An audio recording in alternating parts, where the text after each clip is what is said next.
Bom dia a todos, amados irmãos e irmãs, sejam todos bem-vindos a mais um programa Pátria Amada. Eu sou Breno Paradello e estarei aqui com vocês nesse período da manhã, de 10 às 11 horas, neste programa que é tão amado, tão querido, fazendo algumas reflexões acerca daquilo que é o entendimento da Igreja Católica, da doutrina da Igreja Católica, acerca daquilo que é a política. E nesse momento a gente está fazendo a reflexão dos últimos itens do capítulo 2 do livro A Concepção Católica da Política, que é do padre Júlio Menvielli.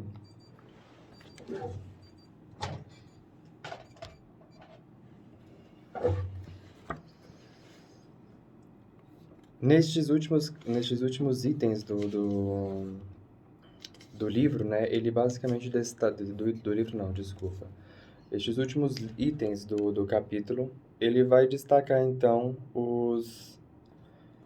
as questões acerca daquilo que são os últimos itens da soberania. O capítulo 2, ele trata acerca da problemática da soberania, onde ele faz ali um questionamento acerca daquilo que é a origem da soberania para aqueles que são os pensadores da Revolução Francesa e como que a soberania, então, é compreendida dentro daquilo que é o entendimento da doutrina da Igreja Católica. Para Rousseau, que é o autor que ele se contrapõe aqui, utilizando-se como um ponto de referência para os pensadores que formularam aí aquilo que nós compreendemos hoje como boa parte da base do direito, Rousseau, entre outros, Hobbes, ele coloca aqui então, né, o item da soberania e ele percebe aquilo que é a questão das 4 causas acerca da soberania, colocando então que dentro de uma linguagem daquilo que é a linguagem escolástica, diremos que a comunidade social é a causa próxima que concretiza e determina a sociedade política. E este determinado poder, enquanto fixa a causa material, que é famílias e quantas, e a causa formal, que espécie de vínculo esta sociedade política. A soberania como tal é conferida imediatamente pela lei natural, ou que é o que é mesmo por Deus, enquanto ela exige que haja um poder soberano que governe a comunidade. Haja vista a necessidade, então, de que você tenha alguém que governe a comunidade, esta necessidade intrínseca, ou melhor, extrínseca, porque é uma necessidade forçosa e para que haja quem conduza a sociedade, e isso independente daquilo que seja, digamos, eu quero dizer, mesmo que não houvesse consciência, né, supondo até pensando assim, pegando o período pré-bíblico, digamos assim, onde você não tinha ali o período pré-abrâmico, digamos assim, antes de Abraão, onde você não tinha a manifestação no povo, porque Deus passa a se manifestar mais claramente quando ele chama para si e separa para si Abraão e começa então a construir o seu povo. Mas vamos pegar neste período anterior, vamos pegar inclusive comunidades que não tinham ali a manifestação do Deus de Abraão, o Deus de Isaac, o Deus de Jacó, o Deus de nosso Senhor, o Deus que é nosso Senhor Jesus Cristo, a Santíssima Trindade. Você percebe então que a humanidade sempre teve necessidade, a partir do momento que ela começou a se organizar, a partir do momento que teve, digamos assim, mais de 3 pessoas reunidas, como é que nós vamos nos organizar? Esta necessidade já começa ali a se apresentar que era preciso ter alguém que comandasse. Esta necessidade imperativa de comando dentro de uma sociedade é o surgimento primeiro daquilo que é a soberania. Porque dentro daquela comunidade de pessoas, você necessariamente vai ter este indivíduo como a última instância recursal e decisória para definir os rumos de como aquela sociedade vai se organizar, a forma com que as leis serão estabelecidas, como que haverá, inclusive, as próprias penalidades dentro dessa sociedade. Eu estou falando algo aqui que é algo descritivo e não algo que é prescritivo, coisa que eu já falei em encontros anteriores, e que aqui reside boa parte daquilo que é a diferença entre o que Rousseau e os teóricos do Estado francês, os teóricos da Revolução Francesa, que são teóricos pré-Revolução Francesa, eles talvez, muito provavelmente, não tinham a intenção de fazer a Revolução Francesa, não que eles sejam santos, muito pelo contrário, né? Mas os pensamentos deles levaram necessariamente àquilo que foi a Revolução Francesa, a destituição da monarquia e a constituição, inclusive, daquilo que foi a primeira democracia moderna, que foi a democracia norte-americana, né? Dentro dos parâmetros de uma república e não dentro de outros tipos de governo. Neste sentido, então, ele coloca aqui essa questão da soberania e ele ainda fala a seguinte coisa, né? Quando que surge, então, o seguinte pensamento. Se, então, a soberania advém de Deus, não seria contraditório pensar em que o povo pode, assim, escolher o seu soberano? Não seria, então, o povo detentor da soberania e que ele, por delegação, transfere a soberania para o seu representado ou para os seus representantes? Haja vista que a soberania não necessariamente se constitui de um único indivíduo, mas ela se constitui, sim, de uma instituição. Quando nós estamos falando de uma instituição, ela pode ser figurada em uma pessoa ou pode ser figurada mesmo em um agrupamento de pessoas.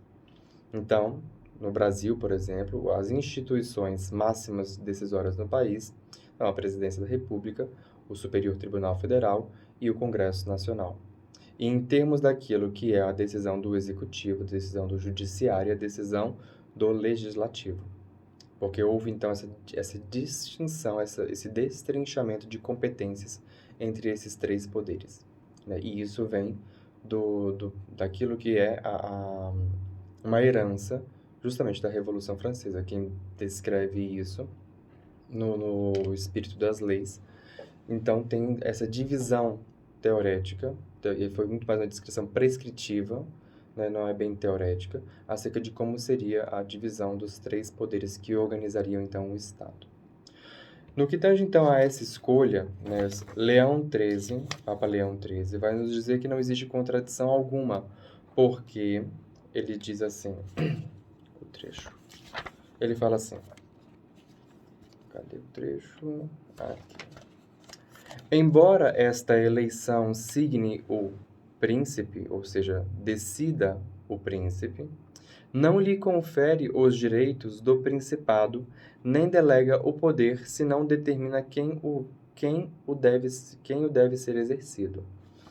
Ou seja, compreendam então que o poder ele passa a ser algo que ele já existe por sua própria natureza. Tanto é que existe uma expressão dentro daquilo que é a ciência política, onde eles falam que não existe vácuo no poder, ou seja, não existe vazio no poder, não existe o vazio de não ter alguém que vá governar este determinado povo, ou que o povo vai se autogovernar.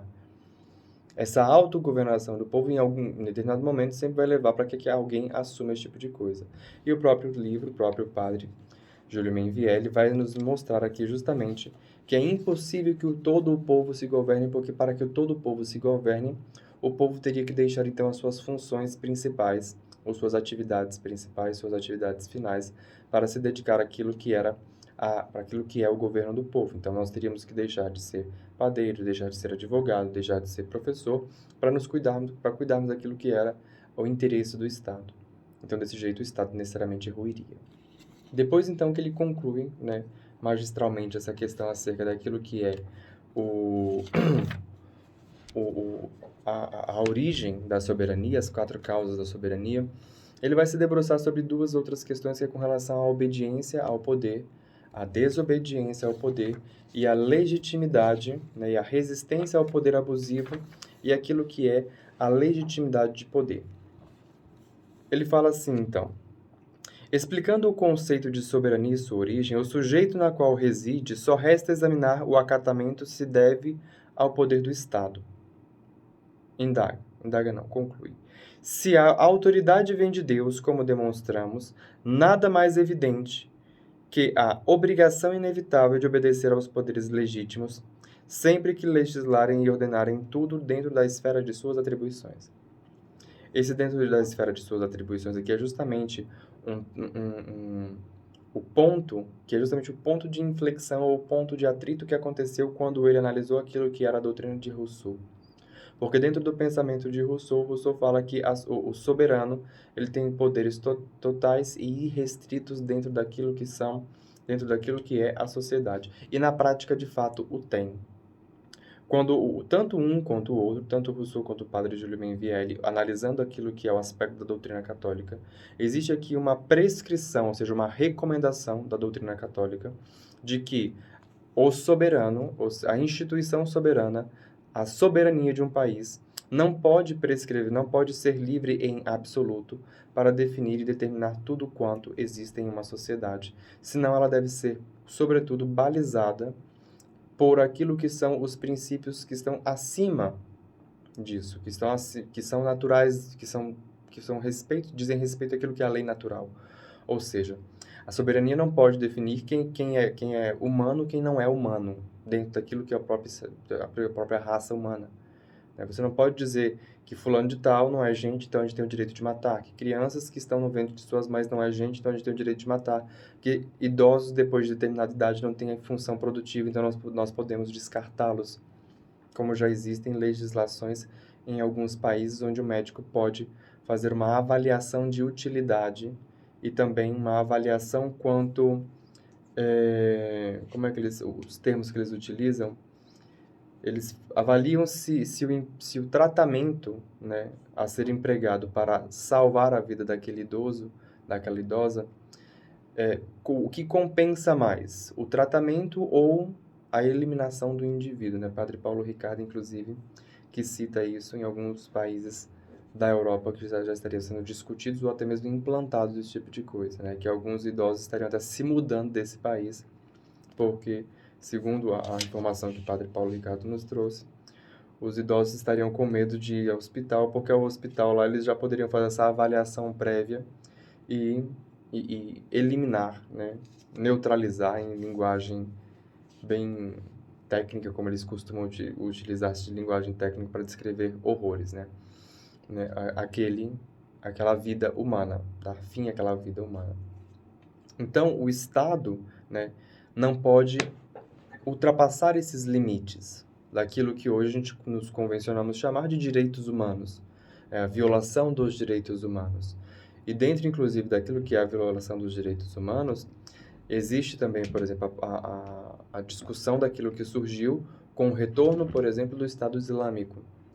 Do Estado Islâmico, não, do Talibã no Afeganistão, e que a gente não vai aqui nos deixar esquecer que antes, né, da ocupação norte-americana no Afeganistão, o Talibã utilizava seus estádios de futebol para fazer enforcamentos nas traves de futebol e para fazer apedrejamentos e fuzilamentos de pessoas que descumpriam aquilo que era a legislação, a Sharia, né, a legislação islâmica. Então fica justamente essa questão acerca daquilo que é a competência do Estado em legislar. E aqui que se coloca, quando se analisa aquilo que é a obediência a este poder, que este poder, ou seja, que esta autoridade, esta soberania por vir de Deus, né, deve ser sim obedecida, desde que, aí ele coloca, né, vírgula, sempre que legislem e ordenem dentro da esfera de suas atribuições. Isso aqui é uma prescrição, não é uma descrição, porque descritivamente a soberania implica necessariamente que o poder soberano faça tudo aquilo que ele puder fazer. E aqui eu não estou fazendo, por ser uma descrição, não estou fazendo juízo de valor, estou dizendo como é que as coisas acontecem. Né? Um Estado, né, o poder soberano de um Estado, quando ele de fato exerce sua soberania, e ele não está pautado por valores morais, por valores da lei natural, não está pautado por valores que respeitem a vida humana. Ele, então, abusando no sentido de que, ultrapassando os limites daquilo que é a autoridade lhe inferida por Deus, e aqui já é uma prescrição, não é descrição, a soberania dá a ele o poder, não o direito, de cometer até atrocidades. Por quê? Porque conceitualmente, quando Rousseau prescreve aquilo que seria soberania de forma até tirânica, digamos assim, ele equivocando-se quanto às suas intenções, acertou quanto àquilo que é a descrição. Porque soberanamente, o soberano, para que ele seja soberano, ele tem que ter poder acima, o poder sobre todas as coisas. A instituição soberana, para legislar acima de tudo. Se houver alguma instituição, alguma outra instituição, que o impeça de fazer isso, então este poder ele não é soberano. Soberano é o poder que limita este poder. É por isso que, inclusive, dentro da tripartição dos poderes, os poderes se limitam mutuamente. Mas não existe ali uma instituição que está acima da outra, mas um limita o outro. E quando, então, você analisa isso, né, e você pode dizer que existe, então, uma contradição dentro daquilo que é a doutrina da Igreja Católica, não existe, então, não existe uma contradição e eu explico ela por quê. Porque o que o padre Júlio Menvieri está falando, né, proferindo aquilo que é a doutrina da Igreja Católica, ele está literalmente dizendo que o soberano precisa ser dotado, né, a instituição soberana, o povo precisa ser dotado daquilo que são valores e princípios que limitem esta ação, que não façam com que ele se torne um ser tirânico, e daqui a pouco a gente vai falar sobre tirania. Dessa forma, então, a gente começa a desenvolver um pouco esse tema. E ele fala assim, que... Quando em Roma ressoava a voz de São Paulo, em Roma, tá? Lembrando-se que tanto São Paulo quanto São Pedro foram martirizados. Não há poder que não emane de Deus, e quem resiste ao poder, a Deus resiste, porque o governante é ministro de Deus. Imperava o tirânico nesta época, o tirano Nero. Logo, não é permitido desprezar o poder legítimo, qualquer que seja a pessoa na qual resida. Isso aqui é algo que, inclusive, eu já mencionei anteriormente, e que eu reforço aqui, que vem com relação, inclusive, à própria soberania, e que eu já estava tratando aqui. O cargo que existe, né, o cargo na qual o indivíduo exerce a soberania, é uma instituição divina. E por que eu estou falando instituição? Porque, apesar de não ter sido Deus que fez a descrição dos cargos, digamos assim, aquele cargo, em qualquer governo, em qualquer sociedade, em qualquer país, ele é constituído de poder divino, porque toda autoridade provém de Deus. A autoridade provém de Deus, assim como, inclusive, toda paternidade provém do Pai. Assim como a autoridade do Pai também provém da autoridade de Deus. É um reflexo da autoridade de Deus, um desdobramento da autoridade de Deus. Quando você, então, olha isso aqui, você entende que, e passa, inclusive, a se perguntar, e quando se trata, então, de leis que extrapolam aquilo que são os limites? Ele, então, vai dizer assim, a própria Sagrada Escritura ensina categoricamente esta obrigação, né? Que ele está falando acerca da obrigação de obedecer às autoridades. Toda pessoa, diz São Paulo em Romanos 13, de 1 a 5, esteja sujeita às potestades superiores, porque não há poder que não provenha de Deus, e Deus estabeleceu quais são. Por isso, quem desobedece à potestade, à ordem de Deus desobedece. Por consequente, os quais fazem eles mesmos se conduzem à condenação. Mas os príncipes não devem ser temidos pelas boas obras senão que são feitas senão pelas más. Queres não temer nada daquele que tem poder, pois age bem e merecerás o louvor. Porque o príncipe é o ministro de Deus, posto para o teu bem. Mas se ages mal, treme, porque não em vão se cinge a espada, sendo como é o ministro de Deus, para exercer sua justiça, castigando aquele que age mal. Portanto, é necessário que lhes estejais sujeitos, não só por temor do castigo, senão também por consciência. E aí, então, há casos, né? E aí ele continua dizendo em outro trecho, há casos em que se deve negar a obediência. E diz, há uma só causa verdadeira para recusar a obediência. É o caso de um preceito manifestamente contrário ao direito natural e divino. Porque se trataria então de violar seja a lei natural, seja a vontade de Deus. O mandamento e a execução seriam igualmente criminosos. Se, portanto, se encontrasse alguém reduzido à alternativa de violar as ordens de Deus ou a dos governantes, conviria seguir o preceito de Jesus Cristo que quer que se dê a César o que é de César e a Deus o que é de Deus. Isso está na Diuturno e Lude, uma carta do Papa Leão XIII. Deve-se recordar que, nestes casos, é lícito desobedecer às leis injustas e não negar toda obediência aos perseguidores, como ensinava lindamente Santo Agostinho e repete São Leão. Alguns poderes da terra são bons e temem a Deus, outras vezes não o temem. Juliano era um imperador infiel a Deus, um apóstata, um perverso, um idólatra. Os soldados cristãos serviram a este imperador infiel, mas desde que se tratasse da causa de Jesus Cristo, não reconheciam senão aquele que está no céu. Juliano lhes prescrevia honrar os ídolos e incensá-los. Colocavam Deus acima do príncipe. Mas, se lhes dizia, alinhai-vos para marchar contra esta nação inimiga, imediatamente obedeciam. Distinguiam então o Senhor eterno do Senhor temporal, e, contudo, em vista do Senhor eterno, submetiam-se a um tal Senhor temporal. É bom fazer uma ressalva com relação a isso que está sendo colocado aqui. Eu vou até adiantar um pouco aqui para depois voltar nessa ressalva, porque aqui vem acerca de uma reflexão que é acerca do poder, né, do abuso, da resistência ao abuso do poder. Aí vem a Declaração dos Direitos Humanos, a insurreição daquilo que é os Sagrados Direitos Humanos, que a gente está falando assim. A doutrina da Igreja, até aqui exposta, consagra a soberania como divino em sua origem e manda obedecer e reverenciar os legítimos governantes como ministros de Deus. Todo o contrário, prega a doutrina do filosofismo e da revolução formulada deste modo, a celebérrima Declaração dos Direitos Humanos.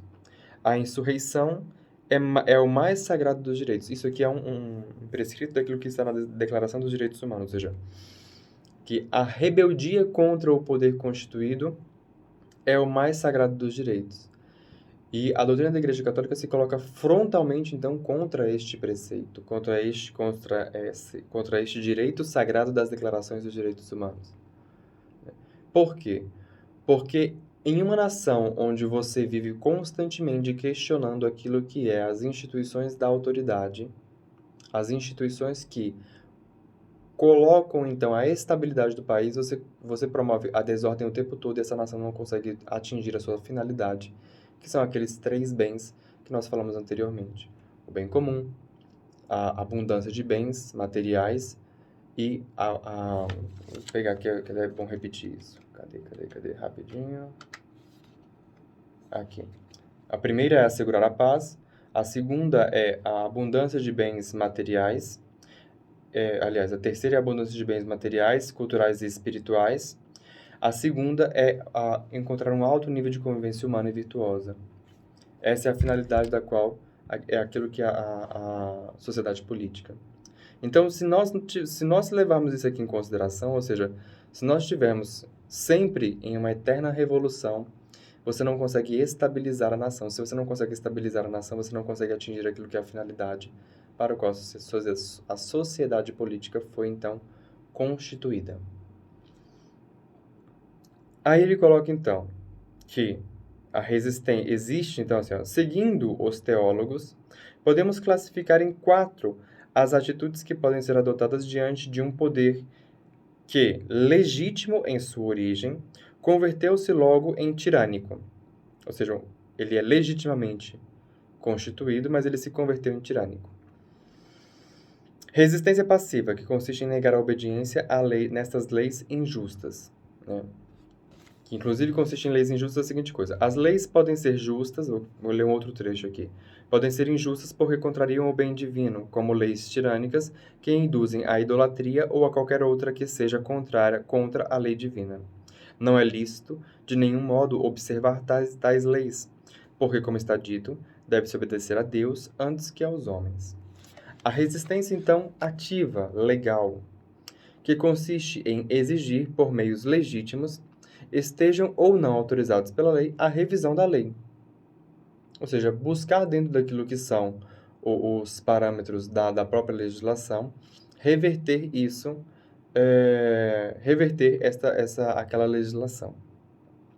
Resistência ativa à mão armada, que consiste em se opor pela força à execução de uma lei, e rebelião, que consiste em tomar a ofensiva contra a autoridade onde emana a lei. Esta última atitude, subscreve o padre Júlio Mainvielle, está sempre proibida. A primeira é obrigatória diante das leis que prescrevem os atos contrários à consciência. A segunda está sempre permitida. Sobra, portanto, a terceira atitude. É permitida e quando, ou seja, a resistência ativa à mão armada. E aí vem, então, a autoridade de São Tomás de Aquino, que é decisiva na matéria presente, que diz o seguinte: há que dizer que o regime tirânico não é justo, porque não se ordena ao bem comum, senão ao bem privado do governante, que ensina ao filósofo. E, por isso, a nação contra tal regime não tem razão de sedição, ou seja, de sedição de estar sediada, a não ser de fazer uma rebelião, a não ser que se proceda tão desordenadamente contra tal regime que a multidão venha a sofrer maior dano com a perturbação deste regime em vista do que sofria antes. O sedioso é, ao invés, o tirano, que alimenta discórdias em rebelião no povo e ele sujeito para poder dominá-lo mais facilmente. Vou repetir. O sedioso, ao invés, é o tirano, ou seja, quem está fazendo, quem está sediando, quem está ocupando, quem está fazendo a rebelião, né, de forma sediosa, é não o povo, mas sim o tirânico, tendo em vista que foi eleito, ele legitimamente, mas não está mais exercendo ele perde, então, a legitimidade diante daquilo que são a sua alteração comportamental do seu governo. O sedioso, e isso se a gente fosse pegar em aspectos, por exemplo, em termos de exemplos bíblicos, eu não estou falando aqui a gente vai poder até confundir um pouco, mas se você for pegar um pouco disso aqui, foi o que aconteceu com o rei Saul. Rei Saul, por ele desobedecer a Deus diante das profecias e do profeta Samuel, o próprio Samuel chega para Saul e fala: Deus vai tirar o reinado de você e vai passar para outra pessoa, e essa outra pessoa foi o rei Davi. Então, é assim que, digamos assim, ali que se deu a perda, mas naquele momento uma perda no sentido... E toda perda, ela acontece de fato dessa forma, tá bom? Onde o indivíduo perde aquilo que é a sua legitimidade, e então, assim que ele perde a legitimidade, é uma questão de tempo para que o poder saia de suas mãos. Então, o sedioso, ao invés, não é o povo que está sendo sedioso quando o governador se torna tirânico, mas sim o tirano, que alimenta discórdias e rebeliões no povo, e a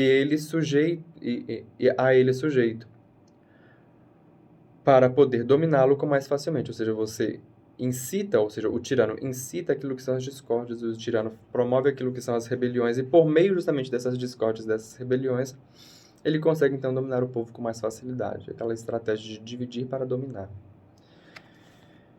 Bode, então, ele faz a seguinte pergunta um pouco mais à frente. A seguinte pergunta nossa. Assim como não seria bom, né? E aí ele fala quanto àquilo que é a legítima defesa do indivíduo, né? O poder do indivíduo se defender.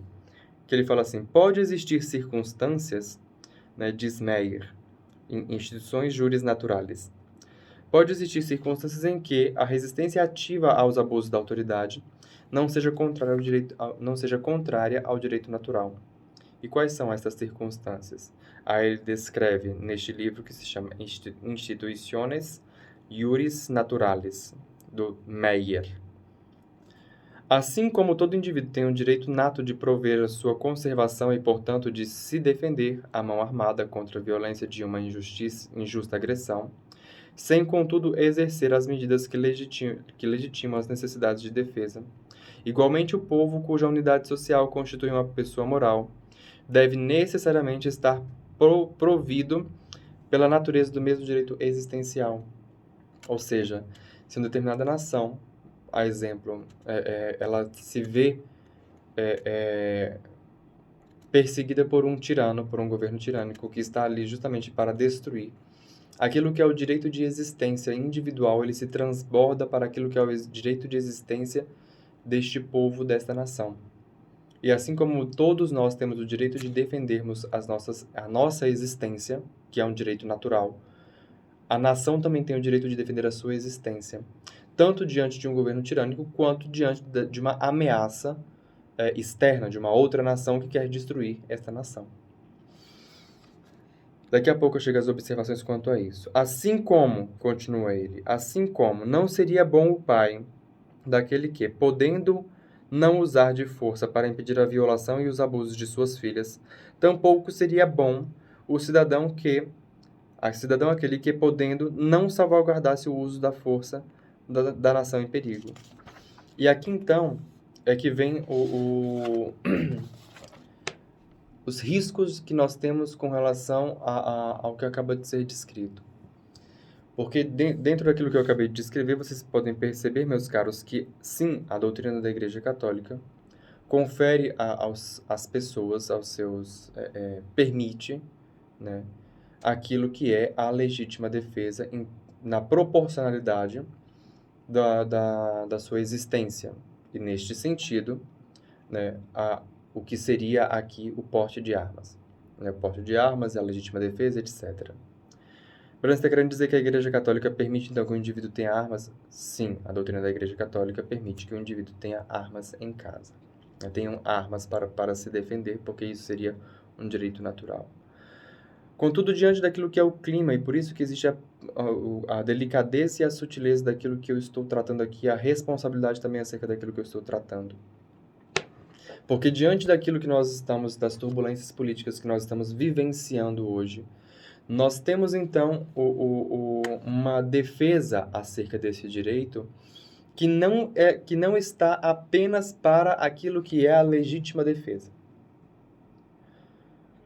Existem pessoas, existem grupos que, por exemplo, o risco está justamente quando você promove a liberação de armas, e esta liberação de armas serve para aquilo que é uma defesa ou a utilização política dessas armas que foram liberadas. O que eu quero dizer é, você não pode liberar armamentos para pessoas que estão dispostas a defender o seu governo com armas.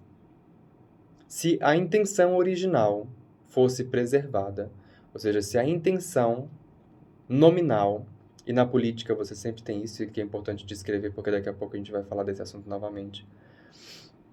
Se a propaganda, né, quando a gente fala de intenção nominal, é aquilo que está no nome, aquilo que está escrito, aquilo que se apresenta. Né?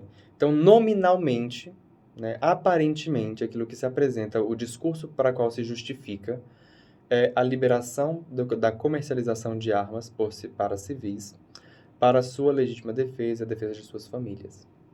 Isso é aquilo que se apresenta. Só que dentro daquilo que é o discurso político, você tem que analisar não somente o discurso político, mas também como seus efeitos práticos. Ou seja, quais são os efeitos desta ação na realidade concreta. A liberação de armas, então, os efeitos disso na realidade concreta, farão também, secundariamente ou primariamente, né, a promoção da defesa, né, da possibilidade de defesa de um ente político, ou seja, de um ator político. Que, se convocado for, e se necessário for, essas pessoas que são civis e que estão armadas e que estão agora, armadas, né, não apenas para defender as suas famílias, como foi inicialmente proposto, porque vão em manifestações utilizando de suas armas, e existem determinadas classes que estão liberadas para o uso de armas, e é justo que estas pessoas, segundo a causa original, por exemplo, os caminhoneiros, que estão em situações geralmente de vulnerabilidade no sentido de que estão transportando cargas com um certo valor e estão vulneráveis na pista, porque não tem como você colocar um policial para ficar escoltando todo caminhoneiro que existe no país. Né? Então, assim como também, por exemplo, fazendeiros. Esses dias Esses tempos atrás, eu fui numa fazenda que, inclusive, é uma das maiores áreas preservadas. É a maior área preservada do Distrito Federal, privada, a maior área privada preservada do Distrito Federal. E a sede da fazenda, ela fica muito, mas muito distante de qualquer acesso por qualquer acesso rodoviário. Então, quando eu cheguei ali, né, eu já compreendia esse direito de fazendeiros e pessoas que moram no núcleo rural terem armamentos. Mas quando eu cheguei lá, ali ainda mais eu falei assim, de fato, existe essa necessidade. Porque você olha para um lado, cerrado, morro e cerrado. Você olha para o outro lado, morro e cerrado. Você olha para... Só tem morro e cerrado por, no mínimo, num raio, digamos assim, de quase 20 quilômetros. E as estradas, e não são estradas de fáceis acesso, inclusive a gente foi lá, porque uma amiga minha tem um carro que é tração 4x4, e aí ela sempre gosta de fazer trilha, esse tipo de coisa, muito... E ela me chamou, Breno, vamos. E aí a gente foi lá, então assim, as estradas lá são de fato para serem utilizadas por caminhonete, por carros de uma tração muito mais forte. Então, ali você compreende por que essas pessoas têm sim, né, que ter esse tipo de direito. Contudo, isso é o direito primário do indivíduo. E de se defender, de defender a sua natureza, de defender a sua propriedade, em especial porque dificilmente uma polícia vai fazer sequer patrulhamento por ali. Primeiro porque não é todo carro da polícia que quer fazer esse tipo de coisa, né? Quando eu, inclusive, morava no núcleo rural, a minha casa chegou a ser assaltada no núcleo rural, né? Morava em chácara com os meus pais e fomos assaltados lá, mão armada, por uma gangue que entrou e assaltou a casa inteira. Então a gente compreende justamente isso, porque o patrulhamento nessas regiões que são ermas, digamos assim, é mais complicado. Mas, reitero novamente, que a grande preocupação daqueles que hoje se opõem àquilo que é a pauta armamentista, e que eu detesto esse nome pauta armamentista, né? Eu sempre falo que é a pauta da legítima defesa. Nós não estamos aqui montando um arsenal de guerra, nós não estamos aqui trabalhando o armamento de uma tropa. Porque se nós estamos com o pensamento, eu sou contra a pauta armamentista, eu sou a favor da pauta da legítima defesa. Porque todo indivíduo tem por natureza, por natural, o direito de defender a sua vida, defender a sua existência, defender a existência da sua família e defender aquilo que é os seus bens. Mas eu sou completamente contra a pauta armamentista para a criação de uma tropa, para a criação de uma força paramilitar, que inclusive é a Constituição, que é óbvio que não é de forma oficial, mas a partir do momento que você segmenta determinados grupos que podem ter acesso a armamentos e facilita esse armamento. E estes segmentos são segmentos que apoiam o seu governo, então e que podem eventualmente, à medida que são estimulados, né, que recebem determinados estímulos, de que este governo está sendo ameaçado e que estes segmentos irão, então, atender a um chamado de defesa, podem atender a um chamado de defesa do governo e utilizando-se destas armas que estão, neste momento, difusas, mas que quando você der o comando, elas estarão, então, de forma, mesmo que não organizadas como um ordenamento militar, tem um treinamento para se organizar, mas elas então estarão agrupadas, e quando você tem então um agrupamento de 100 pessoas armadas para defender um governo, você tem uma força rebelião, uma força política para contrapor aquilo que é a institucionalidade de um país. Então é por isso que é neste momento muito cuidado em se ponderar isso que está sendo colocado aqui, com relação àquilo que é a doutrina católica, porque você também não pode permitir que aconteça esse tipo de situação, né? Você ter a liberação de armas para segmentos da sociedade. Mesmo que todo mundo pode ter, e quem pode ter não necessariamente faz parte de um grupo do grupo de pessoas que apoia determinado governo, concordo.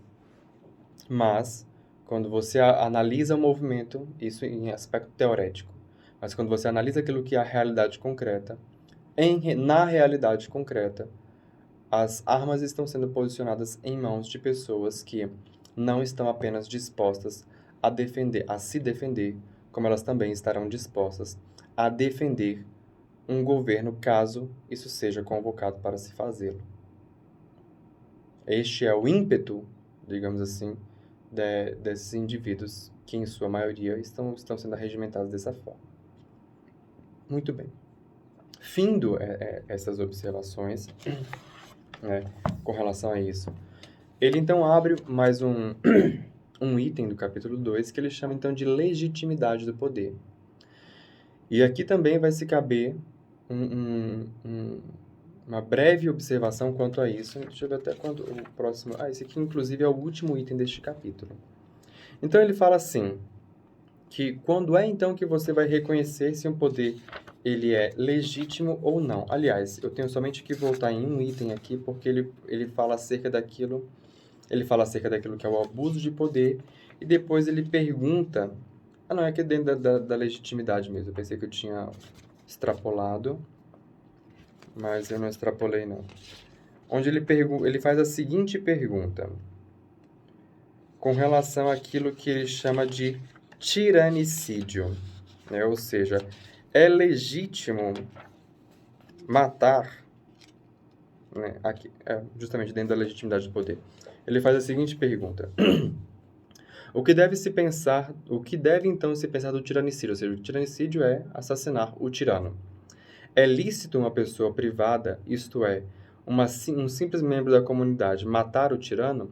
É essa pergunta que será respondida neste item do capítulo. Mas então vamos aqui ver como é que ele entende aquilo que é a legitimidade do poder. Ele então pegando o Balmes, agora ele pega o autor Balmes, em El Protestantismo comparado com el Catolicismo em suas relações com a civilização europeia. Ele fala assim, todo poder, no primeiro momento de sua existência, antes de agir, antes de exercer algum ato, o primeiro que faz é proclamar a sua legitimidade. Ou seja, o primeiro ato de um poder é proclamar-se legítimo. E, na realidade, não é nem proclamar-se, porque não adianta somente proclamar. É isso que a gente vai distinguir aqui, aquilo que é uma legitimidade enquanto fato e o que é uma legitimidade enquanto narrativa. Porque eu posso me proclamar, qualquer governo, qualquer pessoa que está no poder vai necessariamente dizer que é legítimo. Não tem como não dizer. Só que isso é uma narrativa. E a outra coisa é a legitimidade enquanto fato, enquanto realidade concreta. E aqui ele coloca o item que descreve a seguinte coisa. Qual o critério último, pergunta então o padre Júlio Mainvielle, e definitivo, para conhecer a legitimidade? Indicamos-las anteriormente. A comunidade, ele já falou isso aqui anteriormente, inclusive. A comunidade, com sua adesão usual, é que dá eficácia jurídica ao regime de governo e realiza a lei constitucional de um país. Essa adesão usual é como o testemunho de que o bem comum foi alcançado nesta sociedade. Ou seja, dentro daquilo que é a perspectiva da doutrina da Igreja Católica, dentro daquilo que é a perspectiva dos preceitos e dos parâmetros hoje, né, vivenciados pela democracia, tem-se que a anuência, ou o que ele chama de adesão usual, que dá eficácia jurídica ao regime de governo realizado pela lei constitucional, ou seja, quando o povo, né, de forma tácita, ele inclusive usa esse termo quando ele utilizou-se primordialmente, ele fala que quando o povo assim adere a este governo, dá apoio a este governo então tem a sua legitimidade. Quando você olha isso em uma democracia, isso não necessariamente se dá somente porque a pessoa foi eleita, tá bom? Porque uma pessoa foi eleita, ela pode ser eleita não porque ela tem preferência, mas porque ela é a menos pior, digamos assim. Porque a população vota em forma contrária nele, porque não queria votar no anterior. Compreende? Isso aqui eu estou descrevendo, não estou prescrevendo. Isso aqui é uma descrição da realidade. Então, quando um governo começa a governar, a primeira coisa que tem que se verificar é o apoio que ele tem com relação à população. Hoje, né, a única forma que você tem de fazer isso é por meio de pesquisa. E é por isso que tem que ter pesquisas que sejam... você vai me dizer assim, Breno, mas as pesquisas hoje em dia a gente não confia em nenhuma delas. Bem, então você vai ter que ter algum parâmetro de confiança, você vai ter que arrumar alguma na qual você confie. porque o parâmetro no qual se baseia toda uma sociedade é a confiança. Se não existe relações de confiança na sociedade, você está começando a destruir e a implantar um regime revolucionário. E é por isso que é muito fundamental que tanto o governo, o partido governante, os partidos, façam esse monitoramento acerca daquilo que é essa adesão usual. Agora, percebam que aqui o padre Júlio Menvielli, ele faz uma descrição. E essa descrição, em certos aspectos, contrariam aquilo que é a própria prescrição que o padre Júlio Menvielli, ora, colocou lá atrás. E ele, inclusive, combateu em Rousseau, quando Rousseau fala que o povo o povo está na soberania e pode decidir absolutamente tudo. E que eu, inclusive, mencionei que estaria, então, delegando ao povo o poder, inclusive, de decidir se Jesus Cristo está na Eucaristia ou não. Porque aqui nós temos e incorre o mesmo problema. Porque se o povo pode, então, por sua adesão tácita, né, se a legitimidade com relação ao poder está em sua adesão tácita, então você está relegando ao povo, ou seja, determinando ao povo, esse tipo de coisa. A distinção e a diferenciação está justamente no ponto que o padre Júlio Menvielli coloca lá atrás, quando ele fala que não, existem algumas coisas que o povo não decide. Aqui ele está falando acerca da legitimidade. Aí ele, citando a frase, né, de uma carta do Papa Leão XIII aos cardeais franceses, diz assim: contudo, o critério supremo do bem comum e da tranquilidade pública impõe a aceitação destes novos governos estabelecidos, que ele está falando aqui acerca das democracias que estão começando a surgir, das repúblicas, esses novos governos estabelecidos, de fato, em um lugar dos governos anteriores e, de fato, não existem mais. Vou ler o parágrafo inteiro porque esse aqui é interessante, porque ele está falando acerca de como que um governo vai se sobrepondo o outro e o outro. Formas políticas adotadas se substituem umas às outras. Essas mudanças estão muito longe de serem sempre legítimas em sua origem. É muito facilmente que sejam. Ou seja, ele está falando que na sua origem é difícil que esses fatos eles sejam legitimados, né? Essa mudança de governo, porque para você mudar uma forma de governo, você tem que derrubar o anterior. Para você derrubar o anterior, você tem que se levantar contra aquela autoridade. Para você se levantar contra aquela autoridade, você tem que ferir o princípio da obediência à autoridade. Contudo, o critério supremo do bem comum e da tranquilidade pública impõe a aceitação destes novos governos, estabelecidos de fato em um lugar dos governos anteriores, que de fato não existem mais, justamente buscando uma certa estabilidade. Aí então ele vem para aquilo que é a parte do tiranicídio, ele diz que é justo o tiranicídio, ou seja, é justo, e isso aqui é uma citação do São Tomás de Aquino, que comentando o elogio feito por Cícero aos assassinatos de Césares, declara que Túlio fala do caso em que o homem se apodera do poder pela força contra a vontade dos cidadãos, obrigando-os violentamente, ou seja, o tirano. E, então, quando não se pode acudir a um superior para que se faça justiça, aquele que para livrar a pátria mata o tirano, merece louvor e recompensa. E, mais uma vez, eu coloco aqui muito cuidado e muitos sublinhando isso aqui muito, com muitas considerações. Por quê? Porque tudo isso aqui também constitui da possibilidade da construção de uma narrativa. Porque todo o poder que se coloca lá em cima, a oposição vai dizer que aquele poder é tirânico e o outro lado vai dizer que ele é o salvador da pátria. E assim vai se acumulando. De tal modo que você não pode, ao bel prazer, simplesmente dizer que aquele poder é soberano e justamente por isso, e que eu estou lendo aqui, que é louvável que se mate o tirano, e você considera então que tal governador é tirânico, que um governador X é tirânico, que outro governador é tirânico, e que por causa que esses governadores são tirânicos segundo a narrativa que foi construída para que este governador se tornasse tirânico e não segundo aquilo que são as construções da realidade dos fatos. Esse é o problema hoje da política. A narrativa, ela se sobrepõe àquilo que é a observação dos fatos. As pessoas não observam mais as coisas como elas são, mas segundo aquilo que são as narrativas que favorecem a posição de poder dos indivíduos. E aí, meu filho, você justifica o assassinato de todo mundo, né? Não importa quem seja. Por fim, e aqui vem quase que um resumo daquilo que é o capítulo, ele fala assim, Daí, essa razão de bem comum especifica a razão de ser. Daí que se poderia se condensar toda a política cristã dizendo que a soberania é o bem comum, porque sobre esta razão do bem comum descansam os direitos e deveres do poder público, assim como dos particulares. A legitimidade, porque sobre esta razão do bem comum descansam os direitos e deveres do bem público, assim como dos particulares. Percebe os motivos, então, que levam os ataques àquilo que são as instituições da justiça? Porque a justiça é aquilo que fia tudo aquilo que é a organização da sociedade. Todos os contratos, toda a economia está vinculada àquilo que é a justiça, mas depois eu falo sobre isso. A legitimidade do poder como direito de insurreição dos povos, essa autoriza as diversas formas de regime político quando mantém a integridade e a inviolabilidade dos direitos da nação através das mudanças dos homens e das coisas. Essa, enfim, fixa o limite de todos os direitos e obrigações de todos, que convém na cidade para este bem, que é maius et divinus quam bonum unus, que é maior e mais divino que o bem de um particular seja sempre salutarmente alcançado. A gente finaliza então assim o capítulo 2 e também assim esse programa.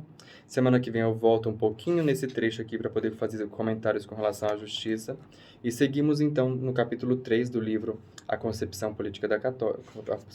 Católica da Política, do padre Júlio Mainvielle. O capítulo 3 fala sobre a estruturação socioestatal da vida política, aliás, a estruturação socioestatal da vida política. Muito bem, meus queridos irmãos e irmãs, eu desejo a vocês um ótimo final de semana, um bom domingo e até semana que vem em mais um programa Pátria Amada, aqui às 10 horas da manhã.